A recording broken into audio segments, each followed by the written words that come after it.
تو یہ چیزیں نہ ہوتی. اتفاق یہ ہے کہ آج میں ایک پبلک فورم پہ پہلی دفعہ یہ بیان کر رہا ہوں کہ 1996 7 8 میں یہ جو سارا کچھ ہو رہا ہے یہ میں نے لکھ دیا تھا. کئی پیپر لکھے کہ یہ ہوگا، اس ملک میں بجلی اتنی مہنگی ہوگی، اس حالات میں ان وجوہات سے لوگ عزتیں عورتیں بیچیں گی، بچے بکیں گے، لوگ خودکشیاں کریں گے، مر جائیں گے. لیکن جو لوگ ہیں اصحاب ہمارے قدر، انہوں نے نہیں سنا.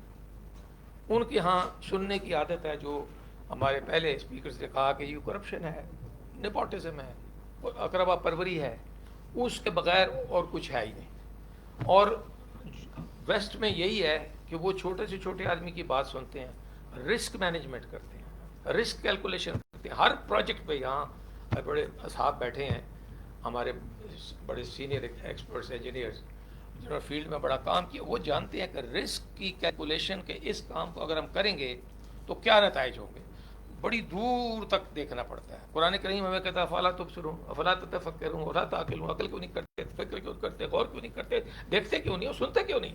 یہ تو آیات ہے قرآن کی، بار بار کہتا ہے. لیکن ہم نے لوگوں نے یہی حساب رکھا ہے پاکستان میں. آخر کیا وجہ ہے کہ ہمارے روپے کی قیمت انڈیا سے زیادہ تھی 70 تک، اور اب ہم انڈیا کے 1 روپے ہمارے 4 روپے ہو گئے. بنگلہ دیش تو ہمارا حصہ تھا 73 میں، بنگلہ دیش کے 4 روپے ہمارے 1 روپے کے برابر تھے 73 میں. میرے ساتھ تھے کوئی بنگالی لیبیا میں، وہ 43 روپے ٹو ڈالر تھا اس وقت. وہ 43 سے 75 پہنچے، ہم 10 روپے سے 300 پہ پہنچ گئے. وہ یہ اس کے پیچھے ہماری غلطیاں ہیں. یہ نہیں کہ کچھ نہیں ہوا، اور یہ بھی بات نہیں ہے کہ صحیح ہوا. یہ بھی ہے نا، کئی لوگ اٹھتے ہیں وہ کہتے ہیں نہیں جی یہ تو آئی پی پیز ہیں، وہ جی انویسٹمنٹ ہے، وہ تو فلاں ہے، یہ کنٹری رسک ہے، یہ تو ہونا ہی ہے، یہ تو کچھ کا ہونا ہی تھا. اسی طرح وہ کیسے دے رہے ہیں آپ کو کیپیسٹی پیمنٹ؟ اس لیے جی وہ انویسٹمنٹ کر رہے ہیں. سوال یہ ہے، اب میں آپ کو میجر بات کہ جو اسی وقت جب ہم نے کانٹریکٹ سائن کیے تو وہ کیپیسٹی پیمنٹ ہے ہماری، جو صاحب ٹیکنیکل نہیں ہے کوشش کرتا ہوں سمجھنے کہ $18 بلکہ $19 پر کلو واٹ پر منتھ. $19 آپ دیں گے 1 کلو واٹ، ایک ہیٹر 100,000 واٹ کا جلانے کے لیے، جلانے کی قدرت رکھنے کے لیے کہ آپ کو اتنی بجلی مل سکے، اجازت ہو، اتنی بجلی پیچھے اویلیبل ہو کہ ایک ہیٹر جلائیں اور ایک اے سی جلائیں تو 19 دو نے $38. یہ لیولائزڈ ویلیو ہے، جسے خاص طریقے سے ڈسکاؤنٹ کر کے کیلکولیٹ کرتے ہیں. لیکن یہ پہلے 10 سال میں کانٹریکٹ کے $19 نہیں رہتی، یہ 23 24 25 بن جاتی، اور بعد میں یہ $6 پہ آ جاتی ہے 10 سال کے بعد، جب کنزیومر یا ان کے بیہاف پہ پاور سیکٹر یا ڈسکو یا واپڈا وہ ان کو ان کے پروجیکٹ کی ڈکلیئرڈ کاسٹ کا 80% کاسٹ پہلے 10 سال میں دے دیتا ہے، جسے فرنٹ لوڈنگ کہتے ہیں. اور وہ کاسٹ کیا ہے جو وہ کہہ دیں. تو بنگلہ دیش میں اور ایجپٹ میں 95 96 میں یہ پرائسز آئیں کہ ان کے ہاں یہ کاسٹ اے ای ایس فرانس نے بنائی، جہاں 4 کروڑ سے زیادہ کنزیومر اور ہماری بجلی سے کوئی 20 گنا زیادہ بجلی نیوکلیئر پاور سمیت آج بھی ایک پبلک یوٹیلیٹی بنا بھی رہی ہے، جنریٹ بھی کر رہی ہے، ٹرانسمٹ بھی کر رہی ہے، ڈسٹریبیوٹ بھی کر رہی ہے، اور ایک میں کر رہا ہے فرانس میں. وہ کیسے چل رہا ہے بھائی؟ وہ ایک ماڈل ہے. کہیں کمپنیاں بن رہی ہیں، کہیں پرائیویٹ ہے، کہیں وہ ہے. تو ہمارا ہاں بھی ایک سسٹم تھا جو چل رہا تھا، وہ بھی کوئی سوچ سمجھ کے لوگوں نے بنایا تھا. تو اس سسٹم میں جو ہماری بجلی تھی 1960 سے، اگلی سلائڈ پہ آ جائیں، 1960 میں 118 میگا واٹ کے ساتھ وہ محکمہ بنایا گیا تھا، اور 118 سے 11,000 میگا واٹ تک وہ لے جایا گیا. اور اس کے ساتھ جو نیٹ ورک تھا جتنا وہ ملا تھا واپڈا کو، اس سے 200 گنا بڑا کیا گیا. کہاں سے؟ گورنمنٹ کے پیسے سے نہیں، گورنمنٹ کے پیسے سے نہیں. گورنمنٹ نے ایسا پیسہ دیا 85 تک جو وہ 18% سود مرکب کے ساتھ ساتھ لیتے رہے، 18% کمپاؤنڈ انٹرسٹ. جب پاکستان کے باقی سارے محکموں کو گورنمنٹ دے رہی تھی بجٹ، جیسے ہماری طرف وائر بزنس ایک ٹی این ٹی ڈپارٹمنٹ تھا، وہ گورنمنٹ کا تھا، اس کے لیے گورنمنٹ پیسہ دے رہی تھی، کچھ وصول بھی کر رہی تھی. اور وہ جو ہے انہیں ان کے واپڈا کو جو پیسہ دیا گیا وہ 18% کمپاؤنڈ انٹرسٹ کے ذریعے منسٹری آف فائنانس کو جاتا تھا. افسوس یہ ہے کہ کتنے منسٹروں سے میں نے بات کی، سیکرٹری بیوروکریٹ سے بات کی، ان کو یہ پتہ ہی نہیں. کئی دفعہ منسٹریوں میں رہا ہے، یہ بات ہی نہیں پتہ، کیونکہ وہ پیسہ فائنانس کو جاتا ہے.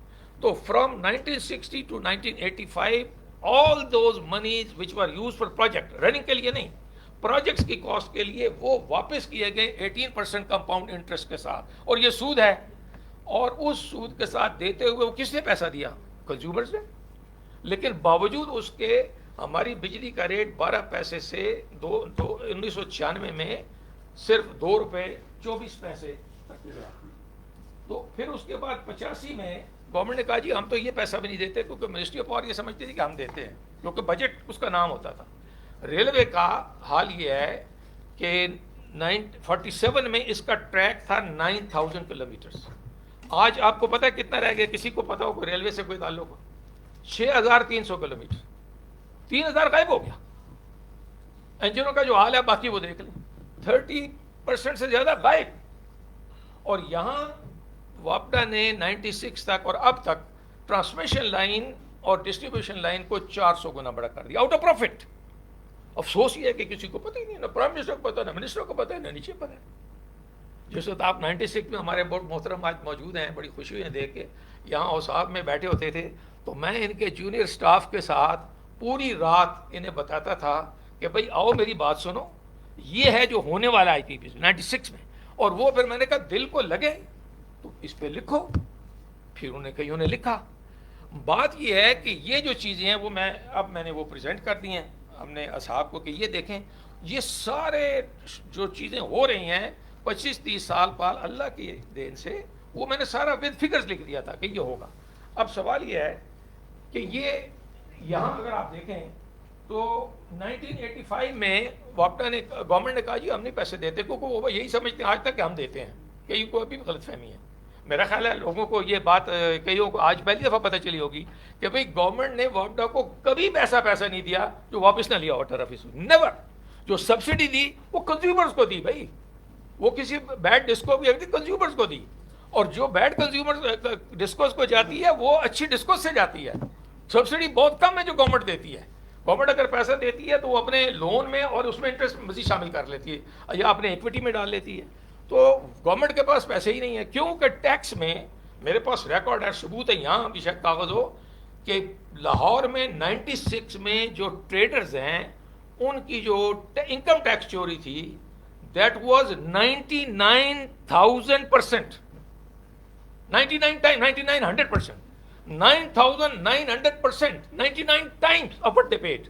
They paid 5 crores اور اس سال انہوں نے گڈی بازی پہ 5 ارب خرچ کیا، پتنگ پہ 5 ارب، اور پورے لاہور میں 27,000 ٹریڈر یا 5 کروڑ.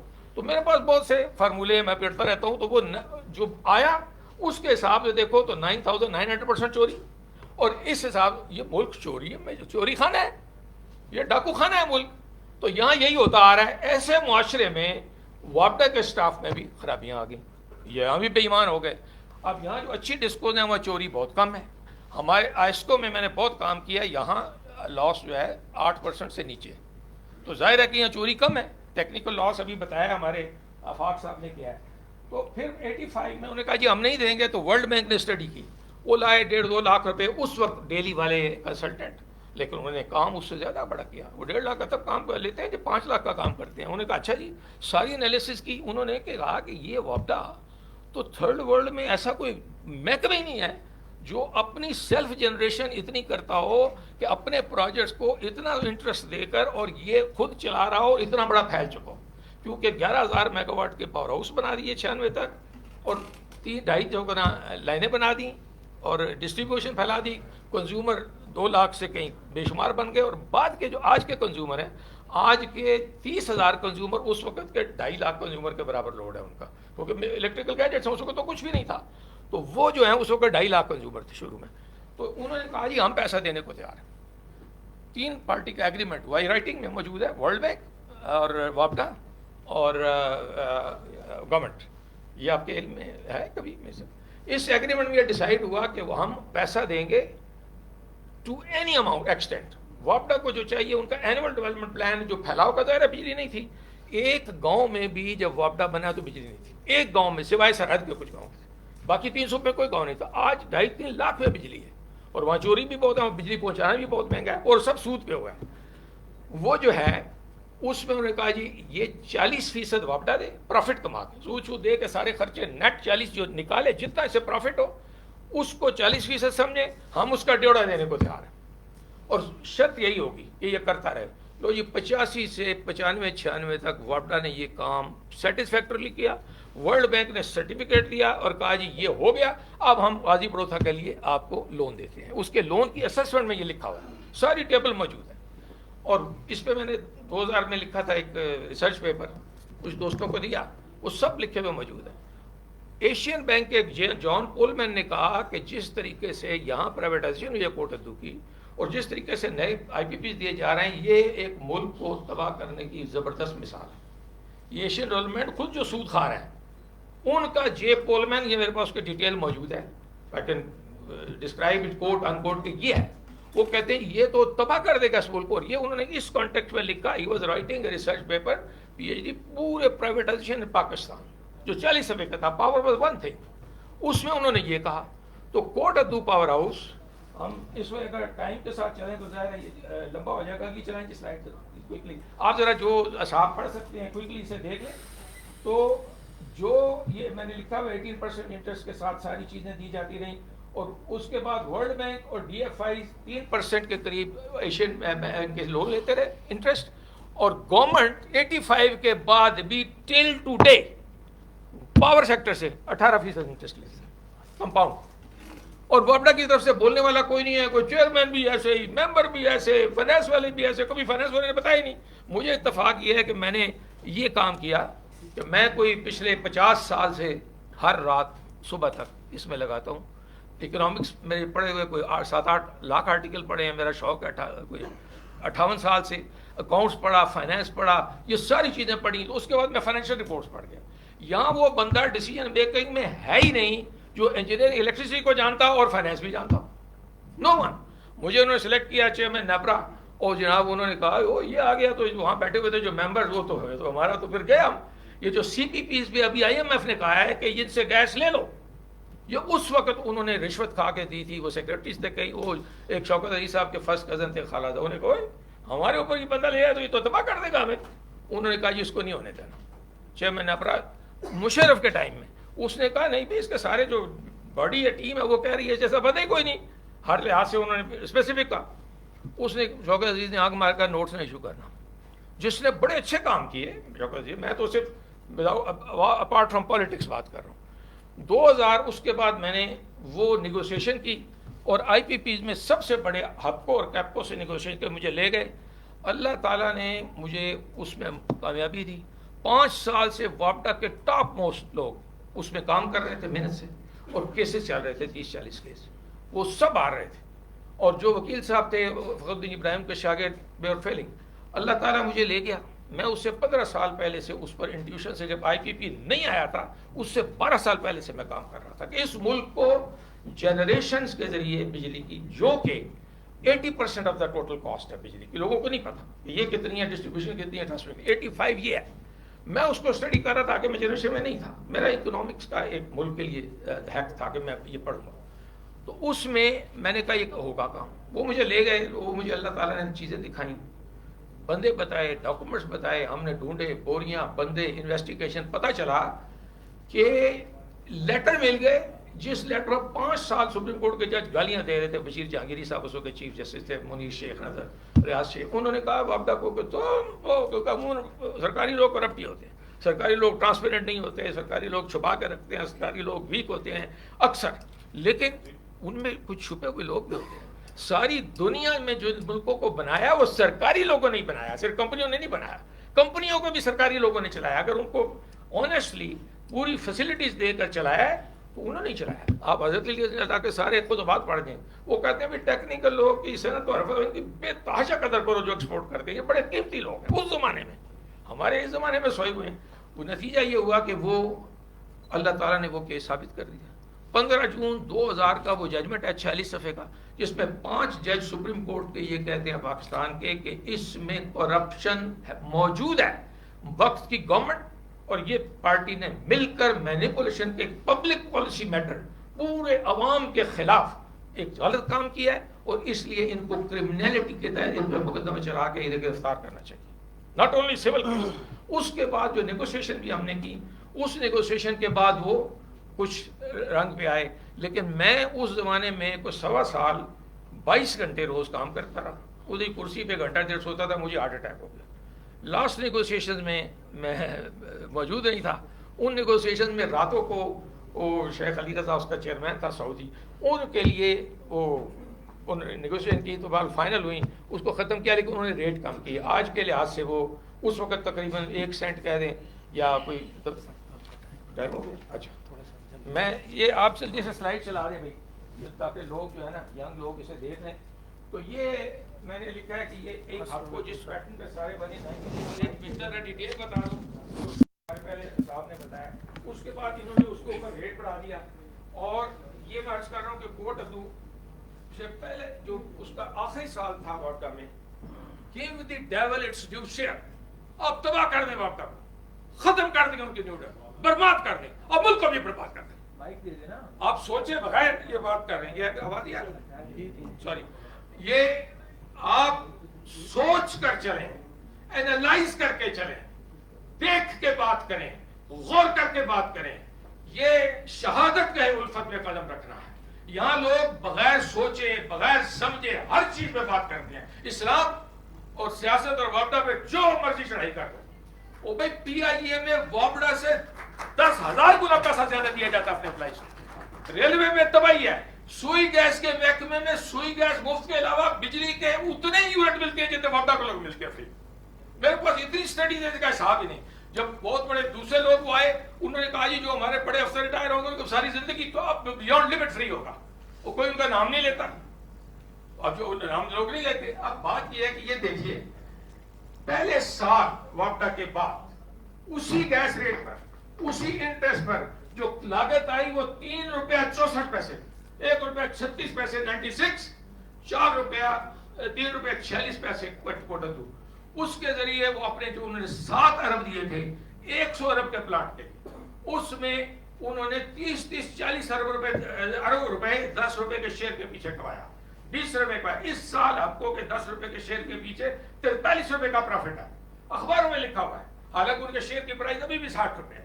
سوال یہ ایسا پروفٹ کہاں ہوتا ہے؟ جو ہمارا جی ایم تھا تھرمل کا, اس کی تنخواہ تھی 20,000, وہ 6,000 میگا واٹ کا کنٹرولر تھا تھرمل کا, اور ان کا وہ 1200 میگا واٹ کا پاور ہاؤس کا جو کنٹرول تھا اس کی تنخواہ تھی 75 لاکھ. وہ 75 لاکھ بھی وابڈا کے کنزیومر دے رہے ہیں. وابڈا دے رہا تھا, قوم دے رہی تھی, حکومت ہی دے رہی تھی.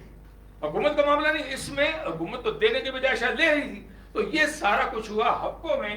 پہلے سال جب کہا گیا تھا کہ 6 سینٹ کا ہوگا, اس کا پہلے سال کا ٹیرف لکھا ہوا ہے, یہ آیا 4.2 روپیز. اس وقت 30 پیسے کا سینٹ تھا, 30 روپے کا ڈالر تھا. تو اس کو 3 سے تقسیم کریں, یہ کتنے ڈالر؟ 14 سینٹ. اس کا سارے ٹیرف دیکھ لیں 14. کہاں ہے نیپرا, کہاں ہے باقی لوگ, کہاں ہے ایکسپرٹ, فائنینشیل ایکسپرٹس جو ٹیرف کو فائنینس میں ڈیل کرتے ہیں, انجینئرنگ ڈیل کرتے ہیں. یہ ساری چیزیں دیکھیں, یہ ہوتا رہا. آپ دیکھیں, اور وابڈا کے ہاں ہائیسٹ جو کاسٹ تھی تھرمل پاور اسٹیشن کی, وہ جام شور تھا, اس میں 1 روپے 189 تھا. اوور آل تھرمل جو ہے 1.25 تھا. اس میں یہ بھی تھا کہ گیس اور آئل کا چکر تھا, لیکن اتنا فرق نہیں تھا اس وقت, کیونکہ آئل کا ان کے 0.6 پرائس تھی اس وقت, یا 0.8 تھی. اس وقت سستا تھا آئل, زیادہ کیپیسٹی کاسٹ تھی. آگے چلیں یار پلیز. اچھا یہ دیکھ لیں, یہ میں نے کاسٹ دی ہوئی ہے 96 میں, یہ جنریشن ہوئی, یہ پاور لاسز کی بس میں ختم کروں. یہ 12 ارب یونٹ یہ لاس میں گئے. اس کا ایفیکٹ یہ آیا 19 پیسے 57 پیسے پہ یہ, اور یہ اس کے پرائس پہ نہیں. اس کے بعد ٹوٹل آپریشن ساری کاسٹ دیکھیں تو وابڈا کے یہ 13 ارب انٹرسٹ تھا, یہ جو گورنمنٹ کو اس طرح جاتا تھا, اور باقی ان کو اداروں کو, اور یہ سارے سچ ہے. نیکسٹ. اچھا اس میں آپ دیکھیں, نہیں یہ وہی ہے ایوریج سیل پرائس یہ تھی. ہاں اس میں یہ 16.8 ارب نفع تھا. یہ نفع میں سے 2001 تک کبھی وابڈا کے کسی ایک امپلائی کو کوئی بونس نہیں ملا. یہ سارا پیسہ ایکسپینشن میں جاتا رہا.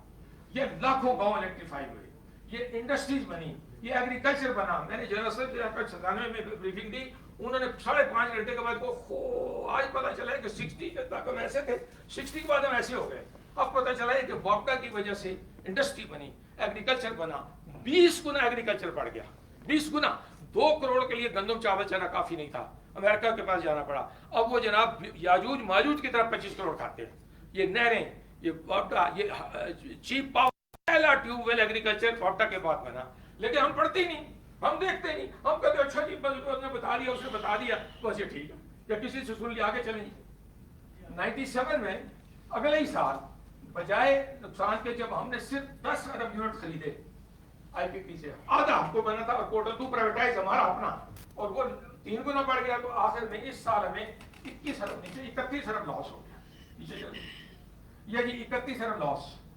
واپڈا کو نے آرمی کے اندر دے دیا، آرمی نے بڑی کوشش کی، 4000 آفسر، 50,000 ادر رینکس، 5000 گاڑیاں، وہ ساری آ گئیں، کام کرتی رہیں، واپڈا سے بھی آدھی تنخواہ لیتے رہے، آپ بھی لنگر اپنا کرتے کرتے وہ جی انہوں نے لاسز میں تو کم ہوئے کوئی 2-3% مشکل سے۔ ہاں آئی پی پیز میں ہم نے ریڈکشن کی، آئی لیٹ دیٹ، اور چیئرمین جو ہے Zulfiqar, I have to praise him, he was a very upright and, اس میں ہم نے ان کے ساتھ نیگوشیٹ کیا، لیکن وہ سارا کو نیگوشیٹ کر کے اس کے بعد میں 2 باتیں بتاتا ہوں۔ روش پاور ہاؤس جو خریدی ہے عبدالرزاق داؤد صاحب نے، اس میں اربوں روپے کا فراڈ ہوا، ان کو گیس دی گئی سستی جیسے انہوں نے کہا، حالانکہ ان کا آئل پہ پلانٹ ختم ہو گیا تھا، وہ ڈیمیج ہو گیا تھا، and we would have taken it under $1 under the contract, $1 میں وہ پروجیکٹ ہمارا ہوتا۔ انہوں نے پہلے اس کو گیس دے دی اور وہ پیسے بھی دے دیے، اور ان کی کاسٹ 50 کروڑ اور بڑھا دی ہر مہینے کی، اب 50 ملین۔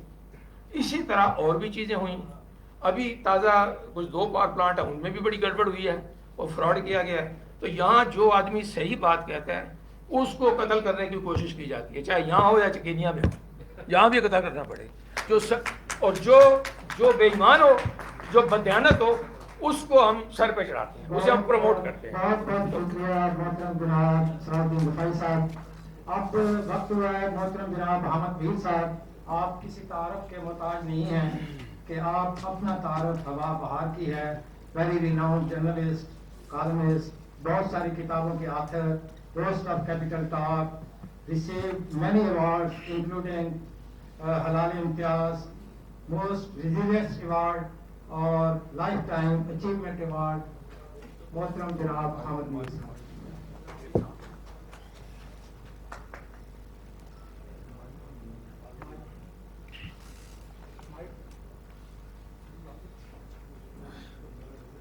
بسم اللہ الرحمن الرحیم، بہت بہت شکریہ۔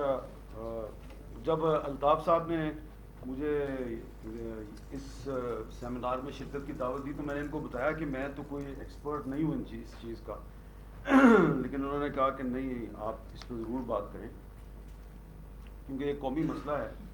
تو جو گفتگو میرے سے پہلے ہوئی ہے کافی ٹیکنیکل طریقے سے آپ کو انہوں نے کافی ساری چیزیں سمجھا دی ہیں، خاص طور پہ جو انجینئر اخلاق احمد صاحب ہیں انہوں نے بڑی اچھی بات کی، اور اسی میں انہوں نے دریا کو کوزے میں بند کر دیا ہے کہ پاکستان میں بجلی تو موجود ہے لیکن اس کے باوجود بجلی کا بحران بھی ہے۔ تو یہ تقریباً ہر شعبے میں ایسا ہی ہے کہ پاکستان میں عدالتیں موجود ہیں لیکن انصاف نہیں ہے، پاکستان میں پارلیمنٹ موجود ہے لیکن جمہوریت نہیں ہے، اور بظاہر دیکھنے میں آزاد میڈیا بھی نظر آتا ہے لیکن آپ کو سچ بھی اس پہ کم نظر آتا ہے۔ تو ہر چیز موجود ہے، بظاہر موجود ہے بھی ہے اور نہیں بھی ہے۔ تو یہی ہے ساری ہماری اصل کہانی 75 سال کی۔ یہاں پہ جناب صلاح الدین رفاعی صاحب نے بڑے پرجوش انداز میں بہت سی آپ کو باتیں بتائی ہیں۔ تو اس میں اگر ہم یہ تھوڑا سا صرف 1985 کے بعد، انہوں نے بھی 1985 کے بعد کی زیادہ بات کی ہے، تو اگر آپ یہ غور کر لیں کہ 1985 کے بعد جو واپڈا کے انچارج منسٹرز ہیں وہ کون کون رہے، جو وزیر پانی و بجلی تھے وہ کون لوگ تھے، تو ان میں زیادہ تر لوگ جو ہیں وہ آپ کو ملیں گے جو پہلے وزیر پانی و بجلی بنے، بعد میں وہ پرائم منسٹر بن گئے، اور کچھ لوگ جو ہے وہ صدر پاکستان بھی بن گئے، اور اس میں ایک سٹنگ پریزیڈنٹ جو کہ فوجی ڈکٹیٹر تھے وہ بھی شامل ہیں۔ مثلاً 1985 میں جو وزیر پانی و بجلی تھے وہ میر ظفر اللہ خان جمالی صاحب تھے جو بعد میں وزیر اعظم بنے۔ پھر اس کے بعد پیپلز پارٹی کا دور آیا تو پہلا دور تھا جو فاروق لغاری صاحب جو ہیں وہ وزیر پانی و بجلی تھے، واپڈا کے انچارج منسٹر تھے، وہ بعد میں صدر پاکستان بن گئے۔ اور جب آئی پی پیز والا جو واقعہ ہوا، سانحہ ہوا آئی پی پیز والا، میں تو اس کو سانحہ کہتا ہوں، 1993-94 میں ہوا تھا وہ، تو اس وقت جو واپڈا کے انچارج منسٹر تھے وہ تھے ملک غلام مصطفیٰ کھر صاحب۔ جن کے بارے میں عام تاثر یہ ہے کہ جی وہ ایک بہت اچھے ایڈمنسٹریٹر تھے، لیکن ان کی ناک کے نیچے آئی پی پیز یعنی کہ انڈیپینڈنٹ پاور پروڈیوسرز جو ہیں ان کو فورن انویسٹرز کے نام پہ پاکستان میں لایا گیا، اور پھر وہ غائب ہو گئے، اور جو پاکستان میں ان کے جو فرنٹ مین تھے انہوں نے وہ سارا جو معاہدے تھے وہ اپنے نام ٹرانسفر کروا لیے، اور نام آپ کو بتا دیے رفاعی صاحب نے. وہ بہت سے لوگ ہیں اس میں، بڑے بڑے لوگ ہیں، جو کہ اس میں کچھ جو آئی پی پیز کے میں بڑے بڑے نام ہیں، یہ ہمارے بڑے بڑے بینکوں کے بڑے مشہور ڈیفالٹرز بھی ہیں. تو مصطفیٰ کھر صاحب کے بعد پھر چودھری نثار علی خان صاحب وزیر پانی و بجلی رہے. پھر اس کے بعد کچھ عرصہ تک گوہر ایوب خان صاحب جو اسپیکر بنے بعد میں، وہ وزیر پانی و بجلی رہے. اور پھر پرویز مشرف صاحب جو ہیں، یہ کم از کم 3 سال تک ان کے پاس پورٹ فولیو تھا وابڈا کا بھی. اور یہ مجھے اس طرح پتا چلا کہ جب لیاقت جتوئی صاحب ministry of water and power کے انچارج وزیر تھے، تو ایک دن میں ان کو ملنے گیا، یہی کالا باغ ڈیم کا جو ایشو ابھی ڈسکس ہو رہا تھا، تو میں ذرا اس پہ کچھ چیز سمجھنے ان کے پاس گیا. تو وہاں میں نے دیکھا ان کے دفتر میں جو ایک بورڈ لگا ہوتا ہے نا کہ پاسٹ منسٹرز کون کون ہیں، تو اس پہ جنرل پرویز مشرف، وہ 3 سال تک واٹر اینڈ پاور کے منسٹر تھے. 3 سال تک یہ پورٹ فولیو انہوں نے اپنے پاس رکھا ہوا تھا، اور یہ ہمیں پتہ نہیں تھا میڈیا والوں کو کہ یہ پورٹ فولیو ان کے پاس 3 سال تک رہا. تو پتہ نہیں وہ کیا کرتے رہے. اور اس کے بعد راجہ پرویز اشرف صاحب، یہ پانی و بجلی کے وزیر بنے، جو بعد میں وزیر اعظم بن گئے. پھر خواجہ آصف صاحب، عمر ایوب صاحب، یہ بہت بڑے بڑے نام ہیں.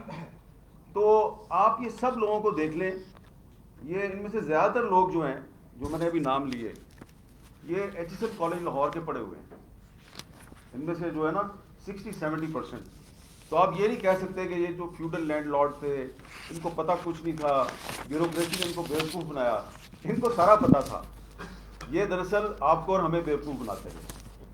تو ابھی بھی جو نگران حکومت میں جو وزیر ہیں، اس سارے معاملے کو جو دیکھ رہے ہیں، وابڈا کے انچارج منسٹر ہیں، یہ جو پچھلی حکومت تھی تحریک انصاف کی، اس حکومت کے بہاف پہ انہوں نے آئی پی پیز کے ساتھ مذاکرات کیے تھے، اور پھر انہوں نے ایک رپورٹ بھی لکھی تھی.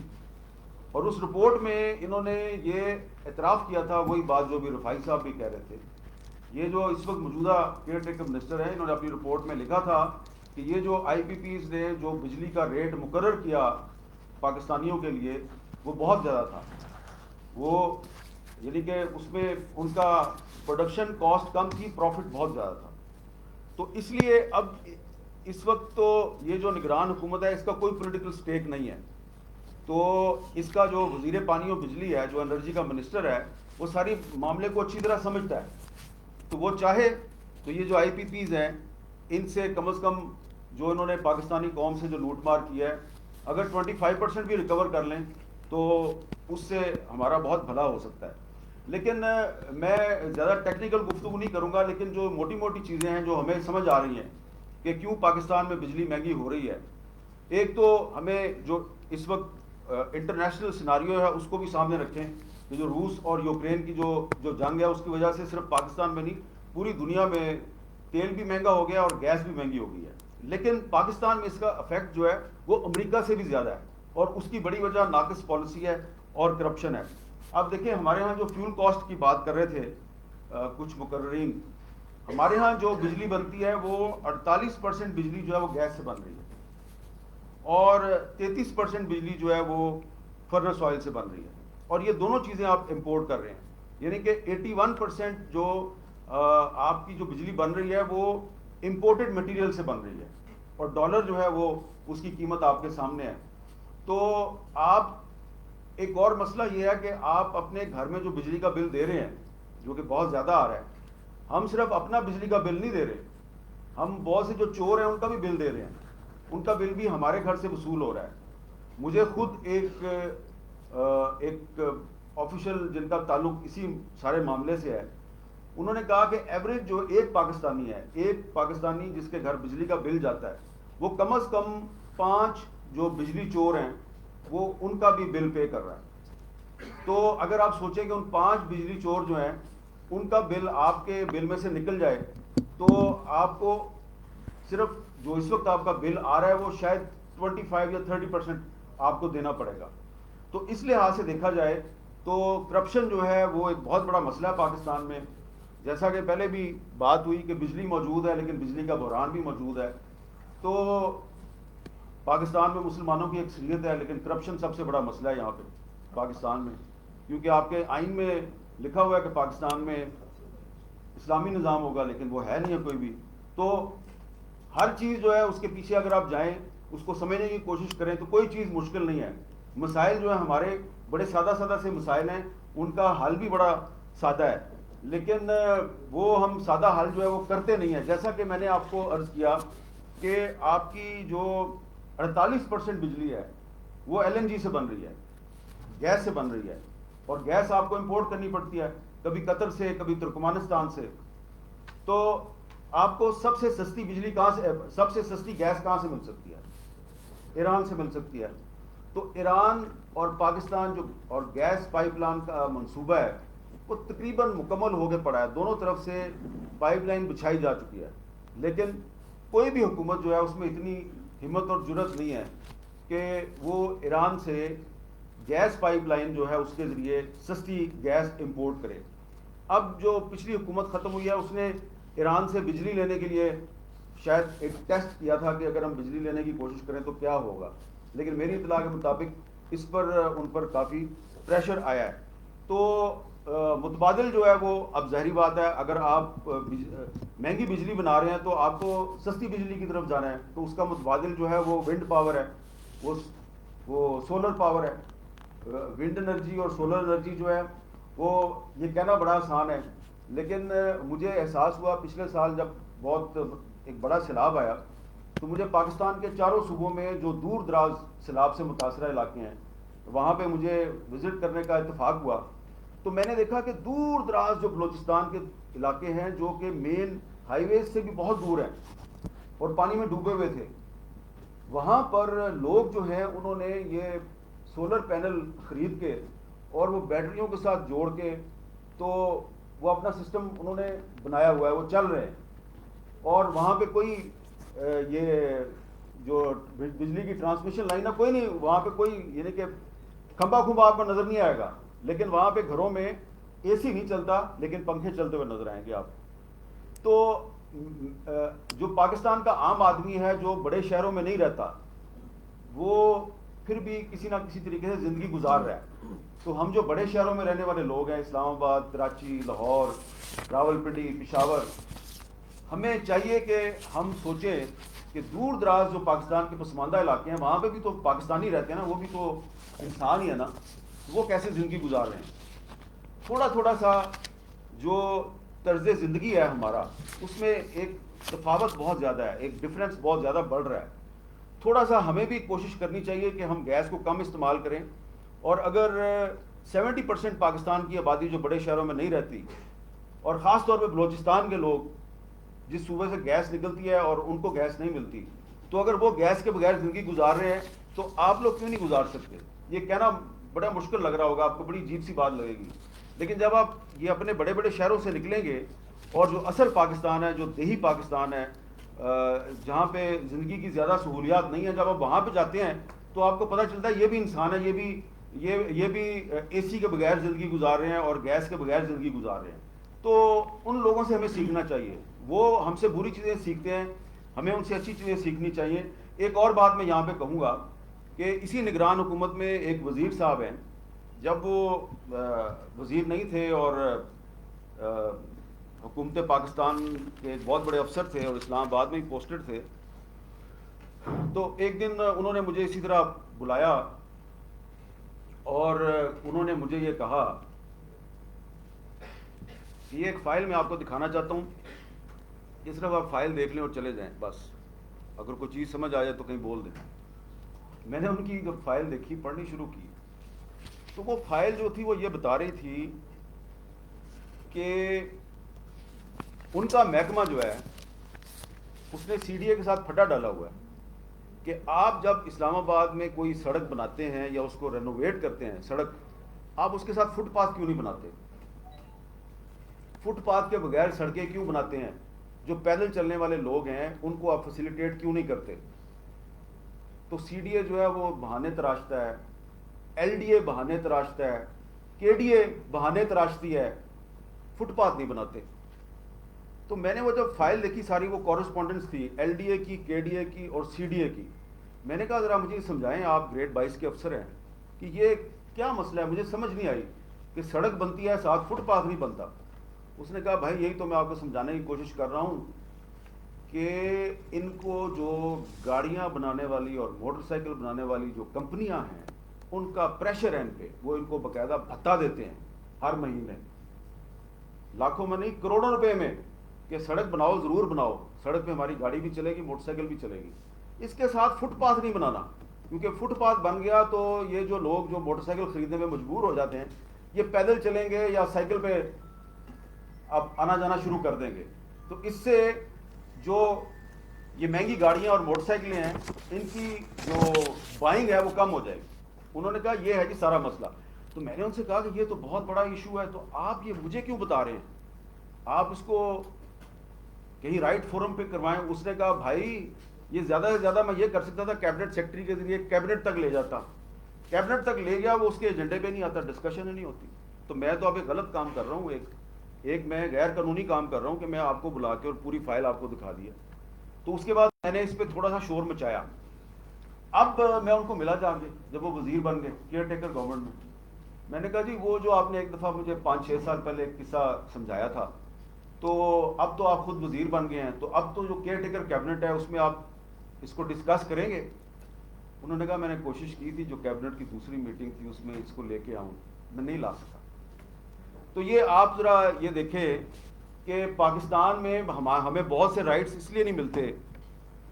آئی پی پیز جو ہیں وہ مہنگی بجلی بنا دیتے ہیں کیونکہ امیر لوگ جو ہیں انہوں نے منافع کمانا ہے، اور غریب آدمی کو فٹ پاتھ نہیں ملتا کہ وہ پیدل چلے اور سائیکل نہ چلا سکے اور مجبور ہو کے موٹر سائیکل خریدے اور چھوٹی موٹی گاڑی خرید لے.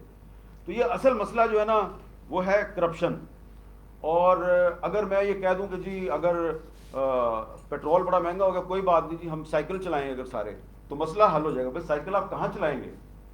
یہ آپ پمس میں چلے جائیں. یہ بھی جب مجھے یہ چیز بتائی گئی تو میں نے ایک اور چیز انویسٹیگیٹ کی، وہ بھی بڑی انٹرسٹنگ ہے، کہ پاکستان کے جو تمام بڑے شہر ہیں ان کے جو ہاسپٹلس کی جو ایمرجنسی ہے وہاں پہ روڈ سائڈ انجری کے 70% مریض جو ہیں وہ ایمرجنسی میں جو مریض آتے ہیں 70% مریض جو ہیں وہ روڈ سائڈ انجری کے ہوتے ہیں، کیونکہ فٹ پاتھ ہے نہیں ہے، لوگ پیدل جا رہے ہوتے ہیں، بچے پیدل اسکول جاتے ہیں، سرکاری بہت سے جو چھوٹے ملازمین ہیں وہ پیدل جا رہے ہوتے ہیں، خواتین پیدل جا رہی ہوتی ہیں، فٹ پاتھ ہے نہیں ہے، تو آنے جانے والی گاڑیاں ان کو ٹکریں مارتے ہیں، وہ گرتے ہیں، کوئی مر جاتا ہے، کوئی زخمی ہو جاتا ہے.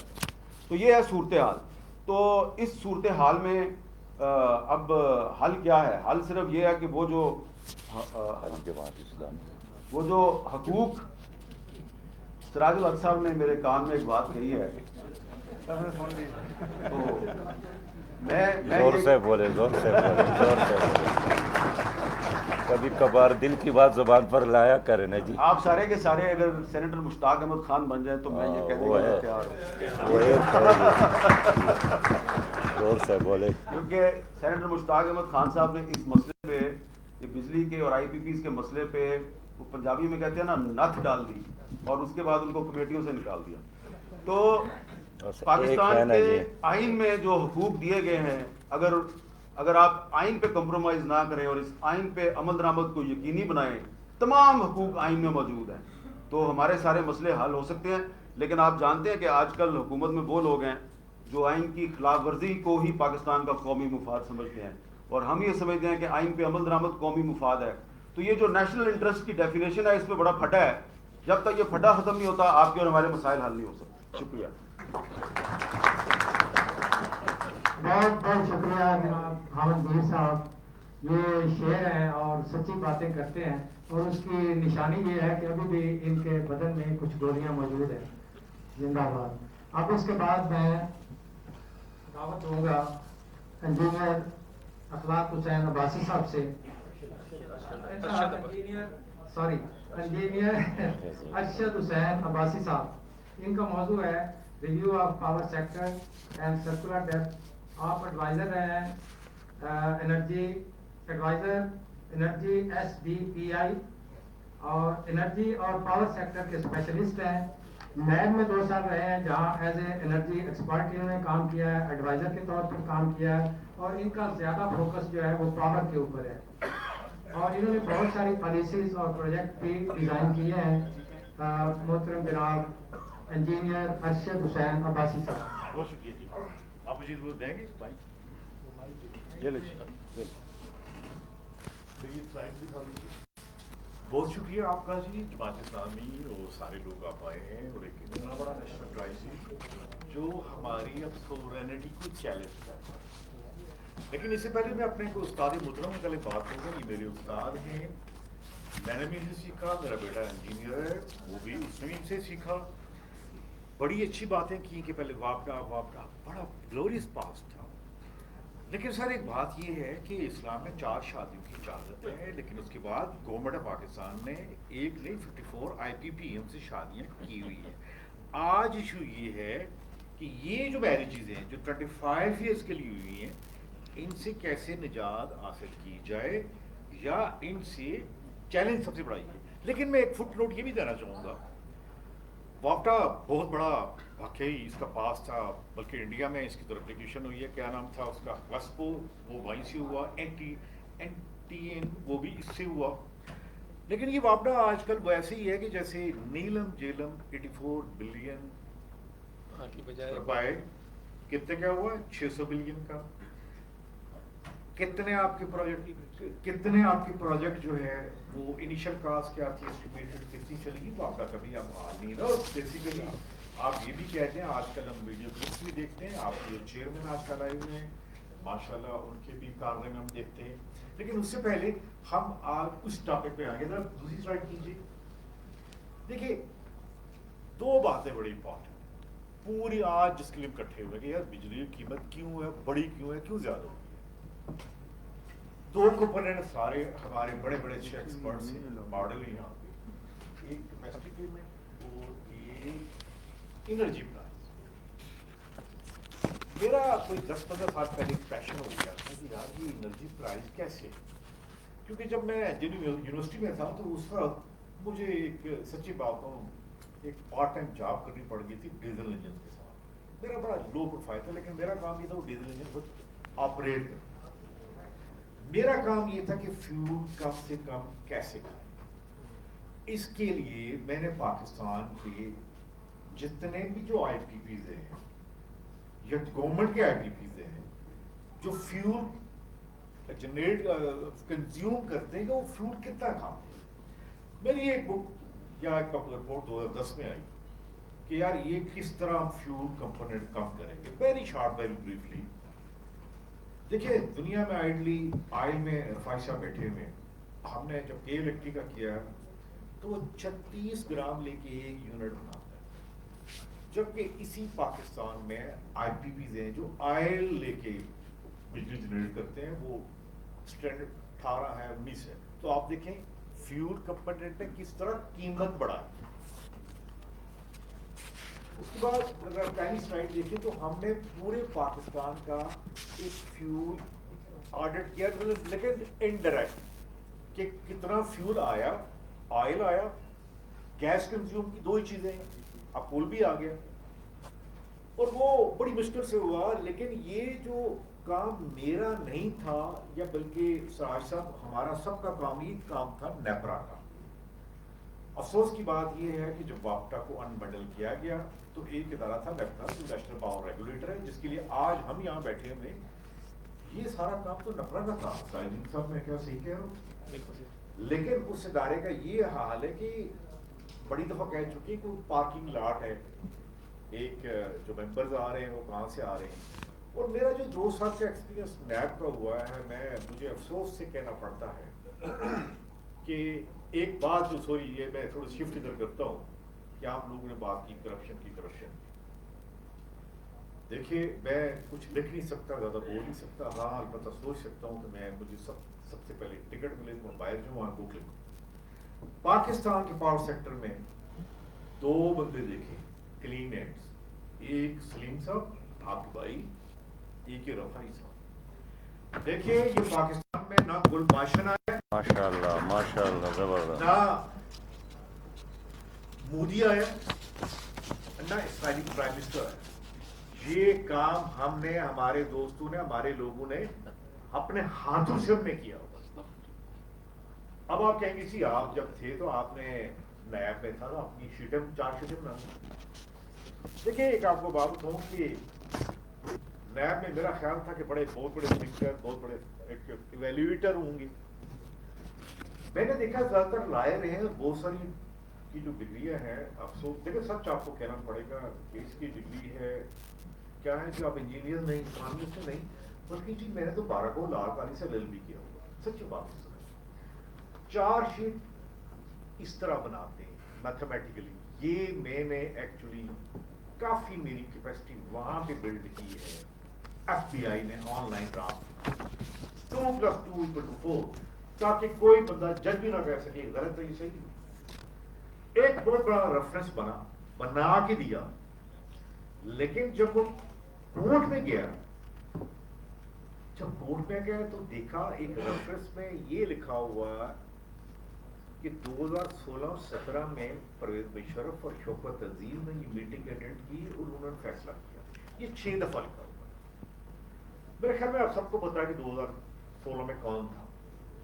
اب یہ جو ریفرنس فائل ہوتا ہے وہ section officer sorry investigation officer ایک لمبی ران کی ہے. دین چیئرمین نیب اور چیئرمین نیب سے زیادہ وہاں تک. اب جب اس طرح کے ریفرنس کورس میں جائیں گے اور جب جس ملک میں اکاؤنٹیبلٹی نہ ہو جو ان لوگوں نے سے آپ نے سنا بتائیے کون پرفارم کرے گا. سراج الحق صاحب اس ملک میں جب کوئی پرفارم نہیں کرے جب اکاؤنٹیبلٹی کوئی ہو. اب ایک تصویر کا ایک دوسرا کرتے ہیں. میں شاید آپ کے سامنے میں بھی ایک مجرم ہوں. میں نے بھی کام کیا ہے. میں 2010 میں مجھے رابطہ کیا گیا امریکن گورنمنٹ نے کہ جی یہاں پہ یار سب سے بڑا کرائسس تھا بہت زیادہ تھا کہ یہاں پہ کوئی انرجی ایکسچینج سینٹرز ہونا چاہیے. $65 ملین لے کے ایک بنایا پشاور میں ایک نسٹ میں. ان کا کام ان کا چارٹر ایک کام تھا کہ جو باتیں آپ کر رہے ہیں یہ کام ان کا تھا. وہاں پہ 2 سال پوری فیکلٹیز کی یونیورسٹی آف ایریزونا میں ٹریننگ کروائی ان کی. میرے خیال میں ان کا چوکیدار روحان صاحب وہ بھی کر کے آ گئے. یہ بات حقیقت ہے چیک کیجیے. دیکھیے بات یہ ہے کہ وہ دونوں جو سینٹرز ہے وہ پیرالائز ہو گئے. کیا ہوا ہے کہ وہ جو ایکڈیمیا ہے وہ کہتے ہیں کہ ہم پیپر لکھتے ہیں. میں ایک میڈیسن ڈاکٹر کا ہسبینڈ میں نے ان کو کہا کہ دیکھو یار ڈاکٹرز یہاں PhD کی ہے. نس میں کون سا PhD تھی کس یونیورسٹی سے نہیں. ہارورڈ کا نام لے لیا MIT کا نام 4,500 1,500 وہاں پہ بیٹھے ہوئے. لیکن پاکستان کی انرجی کرائسس کا حل نہیں دے سکتے. سب سے بڑا المیہ یہ ہے پاکستان کہ ہماری اکیڈمیا کیا کر. اب اس سے زیادہ ایک دوسری بات کیا ہے کہ آج ہم اس کو ٹھیک کیسے کر سکتے ہیں. تو سر میرا بیٹا آپ کو بتا آج کل سنسر پہ کام کر رہا ہے. بڑا کچھ سیکھا اس نے.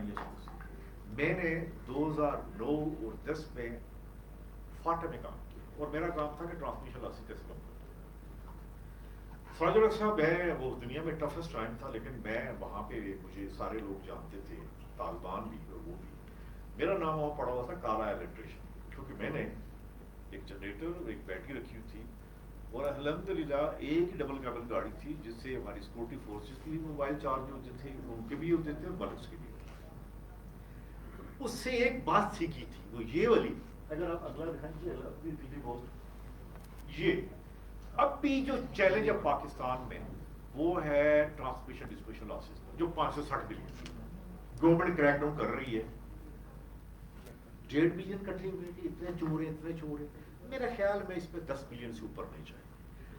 میں نے ایک اوپن لیٹر لکھا ہے پرائم منسٹر کو. اس کے بعد ان کے جہاں زیب ہیں کہ یار چلے گئے ہیمن دین جو کہ اکثر خواتین کو بلا کے انرجی سیکٹر کو ریٹنگ کراتے ہیں. آج میں سچ بات کر دی اس سے بات یہ کہ ہم ان کے ایڈوائزر سے ملے دیکھیں یار کہ ہم ہاف کر سکتا ہوں ٹیکنالوجیز میتھڈالوجیز